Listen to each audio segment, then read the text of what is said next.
கர்ம வினைங்கிறது ஒரு மனிதனை பொறுத்த வரைக்கும் அவன் எந்த இடத்துல பிறக்கணும், எந்த உயரத்துக்கு போகணும், யார் தாய் தகப்பனுக்கு பிறக்கணும், எப்படிப்பட்ட மனைவி வரணும், என்ன தொழில் செய்யணும், எவ்வளவு சம்பாதிக்கணும், இதெல்லாம் ஏற்கனவே தீர்மானிக்கப்பட்டதா இருக்கிறதுனால எந்த விஷயத்தையுமே யாருனாலையும் மாற்ற முடியாது. ஜோதிடர்கள் யாருமே கடவுள் கிடையாது, ஆராய்ச்சியாளர்கள்.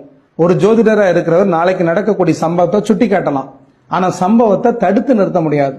நீங்க கோயிலுக்கு போனாலோ, குளத்துக்கு போனாலோ, அர்ச்சனை பரிகாரம் பண்ணாலோ, இல்ல பிராயச்சித்தம் தேடினாலோ, எதை செஞ்சாலும் ஒரு ஆன்ம திருப்திக்கு தானே தவிர நீங்க பரிகாரம் பண்றதுனாலயோ, பூஜை புனஸ்காரம் பண்றதுனாலயோ ஒரு மனிதனுடைய கர்மவினை மாறுமா அப்படின்னா நிச்சயமா மாறாது.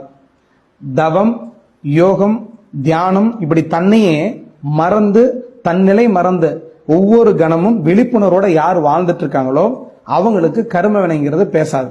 ஏன்னா அவங்க ஒரு செயல் செஞ்சா செயலுக்கான விளைவை எதிர்பார்க்க மாட்டாங்க. ஒவ்வொரு நொடியும் யார் விழிப்புணர்வோட இருக்காங்களோ அவங்களுக்கு ஜாதகம் செயல்படாது. எல்லாத்துக்கும் 800 கோடி மக்களுக்கு பொதுவான சாஸ்திரமா இருக்கிறனால நம்மளுக்கு இருக்கக்கூடிய அதே சட்ட விதிகள் எல்லாத்துக்கும் பொருந்தி போகணும். 10 பொருத்தத்தை பார்த்து தான் கல்யாணம் பண்ணோம் அப்படின்னா உண்மையாலுமே 800 கோடி மக்கள் தொகையில 400 கோடி பேர் கிறிஸ்டியனா இருக்காங்க, 300 கோடி பேர் இஸ்லாத்தை சேர்ந்தவங்களா இருக்காங்க. அப்ப 100 கோடி பேர்த்துல தான் ஹிந்துக்களாக இருக்கக்கூடிய நம்ம இருக்கிறோம் அப்படின்னா உண்மையாலும் 10 பொருத்தத்தை பார்த்து நம்ம தான் கல்யாணம் பண்ணிட்டு இருக்கிறோம். அவங்க வாழ்க்கையை தேர்ந்தெடுக்கிறாங்க, நல்ல வாழ்க்கையா இருந்தா சேர்ந்து வாழ்றாங்க, பிரிஞ்சுட்டா அடுத்த வாழ்க்கையை தேடிக்கிறாங்க. உண்மையாலுமே எந்த விஷயத்தையும் மாற்ற முடியாதுன்னு தெரிஞ்சதுனால காலத்தையும் நேரத்தையும் விரயம் பண்ணாம தன்னுடைய வாழ்க்கையை முழுமையா பூரணத்துவமா வாழ்றாங்க.